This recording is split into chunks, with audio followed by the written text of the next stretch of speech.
This video is brought to you by Surfshark VPN. Welcome to Electrified. It's your host, Dylan Loomis. Quick shout out to my newest patrons, Jason J and David H. Thank you both for choosing to support the channel. First up today, we have a very cool article translated from German that I think really captures one of Tesla's core fundamental advantages as we head into the future. So this analysis was done by the Center of Automotive Management, for which a total of over 700 series innovations were examined between 2012 and 2021. So cutting to the chase, here are the results. Tesla in the #1 spot for innovation strength of global car manufacturers.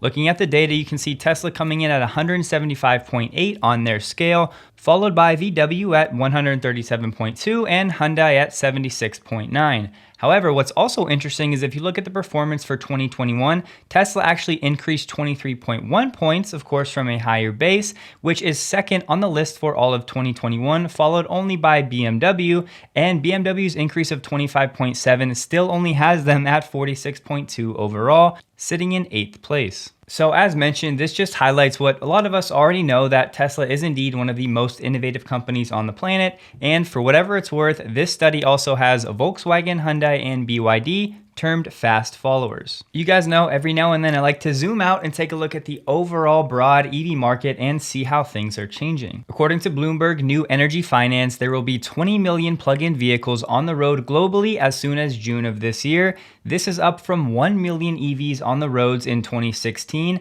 so a rough 20x in EVs in the last 6 years. Now, if you look at this chart, you can see that China is indeed leading the way, no surprises there, followed by Europe and then North America in the gray and the rest of the world in the blue. It's also important to point out that we are starting to draw this S-curve, and it's this section right here where things are going to get very interesting. So in the second half of 2022, they're saying almost 1 million EVs per month will be added to the global fleet. So of course, if we have 20 million by June of this year, another 6 months at 1 million per month, that'll put us at 26 million plug-in vehicles on the road globally by the end of this year. Perhaps even more interesting though is the speed at which this is happening and how it's surprising almost everybody involved. In BP's 2016 outlook, the company expected a fleet of 71 million plug-in vehicles on the road by 2035.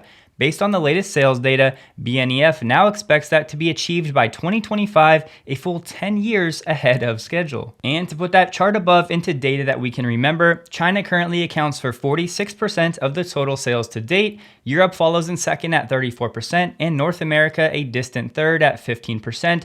The remaining countries all combined still account for only 5% of the global EV fleet. And some good or average news, depending on your perspective, is that of that roughly 20 million global plug-in vehicles, about 5.3 million are plug-in hybrids, leaving the remainder to be full battery electric vehicles. And as we briefly highlighted last week, EV adoption has barely started in places like India, Brazil, Mexico, and Southeast Asia. So as these larger markets become saturated, which yes, will take a long time, these are still blue oceans of untapped future potential. Now listen, I understand this might sound a little crazy. However, I really think these are two of the more important tweets that have developed over the weekend. First, from World of Statistics, the price of lithium per ton. In 2020 at Tesla's Battery Day, when they talked about their own lithium extraction process, it was $6,800 per ton, and they were already saying, we're gonna work on this. Now, fast forward to today, and prices are over 10x where they were just 2 years ago. So, to these revelations, Elon has said the price of lithium has gone to insane levels. Tesla might actually have to get into the mining and refining directly at scale, unless costs improve. So some people are saying, well, you already said this, so what's really the news here? Perhaps it's this directly at scale. It could be that Tesla was just thinking of doing its own lithium extraction process on a smaller scale, but now given the environment and the cost of lithium, maybe they're considering doing something on a bigger scale. So that could be the news bit here. So some fast facts from Benchmark Mineral Intelligence. Battery demand has grown from 59 gigawatt hours per year in 2015, 7 years ago, to 400 gigawatt hours in 2021. And this is expected to grow 50% to 600 gigawatt hours by the end of 2022. Some encouraging news, we went from 3 gigafactories globally in 2015 to now having 285 in different stages of planning and production. The problem remains though, these gigafactories are essentially useless if we don't have raw materials coming in reliably. And if at this point you still needed some motivation to pay attention to the space, listen to this statistic. Back in 2015, 40% of the cost of a lithium-ion battery was from the raw materials. Fast forward to today, and now it's 80% of the cost of a lithium-ion battery comes from the raw materials. And in just the last 2 years, prices of lithium have increased 700%, nickel 250%, cobalt and manganese 100%, and graphite over 25%. So we're seeing huge investments in gigafactories, which is good. However, critical mineral mines and midstream processing plants have yet to see anywhere near this type of investment. I'd like to thank the sponsor of today's video, Surfshark.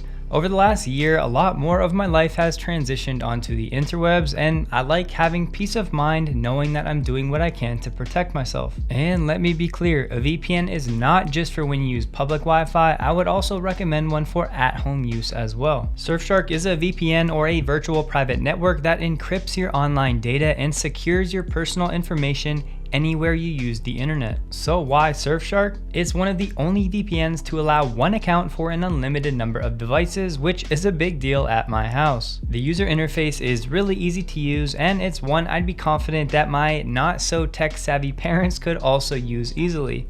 Love you, mom and dad. My favorite feature is a tie. It's either the clean web, which blocks ads, trackers, and nefarious websites, or the ability to make your IP address look like it's coming from a different country so I can stream video from specific locations. You can use my code Electrified to get 83% off and 3 extra months free. Surfshark also offers a 30-day money-back guarantee, so there is no risk to try it for yourself. The link is in the description below. So with all of that context, now what's up with Tesla and where are they at when it comes to their own lithium extraction process? The truth is, we haven't heard much of anything since Battery Day, but let's run through what we do know. Tesla does have access to about 10,000 acres of lithium-rich clay mines in Nevada. So what are they doing with this land? Well, if I had to guess, I would say they are stuck in the permitting process. It sounds ludicrous, but this can take anywhere from 5 to 10 years, just this phase alone. And I think it's really important to mention that no other company is using this process, extracting lithium from clay and doing it at commercial scale levels. BNEF is projecting that only 5% of mined lithium will come from clay deposits by 2030. So this leads me to believe that Tesla was thinking that their lithium extraction process originally was going to be on a smaller scale. Most global lithium extraction right now is from brine operations, which pump liquid from underground reservoirs into vast evaporation ponds or in traditional hard rock mines. And if you recall, Tesla was supposed to get around 53,000 tons of lithium spodumene from Piedmont in North Carolina. However, that has been postponed indefinitely. Supposedly it was mutual, but it was mainly due to delays of this project itself. Once again, permitting causing major issues and pushback from local residents. This Reuters article is 2 years old, but listen to this. Lithium Americas Corp, which is another lithium clay mine trying to come online in Nevada, has been seeking federal permit approval for more than a decade. Further than that, Lithium Americas has said it is confident it can successfully extract lithium from clay through a process that involves acid leaching. Simply put, what these other lithium companies in Nevada are looking to do with that same clay is to take the clay and then to mix it with a solution of mineral acids. You then heat it up, and doing it this way with the acids essentially will remove some of the extra impurities. However, doing it this way will result in a lower efficiency when it comes to actual lithium extraction. Now compare that to what Tesla said it would do. Provide a clay mineral comprising lithium, mixing it with a cation source, just table salt or sodium chloride, performing a high energy mill of the clay material, and then performing a liquid leach to obtain a lithium rich leach solution, not using those mineral acids. And for what it's worth, Tesla said its new method would result in lithium prices decreasing by 33%. However, we have no tangible evidence of this so far. And to put a bow on this topic for today, I do agree with this fast market chart that by 2026, the supply-demand imbalance for lithium will normalize much closer to zero, as we have all of the signs for everyone in the lithium space to start producing more as fast as possible. Between the high prices, EV demand, and that drumbeat growing, I do think over the next 4 to 5 years, things will start to look a bit better. Let's not forget though, we may have yet to see the worst of this supply-demand imbalance, which may come between 2023 and 24. Shifting gears a bit, the word on the street now based on this image is that the Cybertruck mono wiper is just composed of 2 regular wiper blades, which of course is great news for getting replacements. Looking at this image, it looks like we have 1 here and then 2 on top. Just a fun fact, this mono blade wiper design is not new. Mercedes implemented this, although in a slightly different fashion, over 20 years ago. This video also came out showing the Cybertruck's 4-wheel steering, so you have to pay very close attention to the rear wheel. The rear wheel does turn ever so slightly, but the main takeaway here is overall this will just greatly enhance the Cybertruck steering radius, making it much easier to steer and navigate in small spaces. Tesla Adri shared some code from what I believe is the Tesla configurator page, just showing that they may be finally adding that standard range Model Y coming out of Giga Austin, which yes, has been confirmed that it has the 4680 structural pack, but this new version, which maybe will cost between $55,000 and $58,000 for 275 miles of range, may be coming in the next few days or next few weeks. But if you still need confirmation, Regan Jansen, an engineering process technician at Tesla, said that she was one of the first Model Y deliveries out of Giga Austin and confirmed it does indeed have the 4680 cells. It's important to note the layout that Tesla shared on its slide deck for Cyber Rodeo was inaccurate. It's been corrected to the top figure. So right here, this is the highway side or the west side of the building. This is north up here, south, and over here we have the east side. This is important because what I'm about to show you will have a hole in the wall of Giga Austin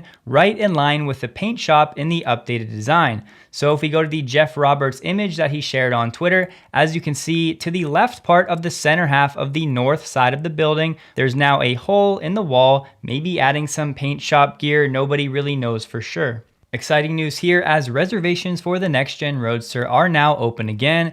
$5,000 due at the time of deposit and $45,000 then due by wire transfer within 10 days. Tesla delivered 65,814 vehicles in March, 60 of which were for export, data from the CPCA. And Tesla produced about 55.5 thousand during the month of March. One thing I want to point out though, for March, Giga Shanghai was shut down for 6 days.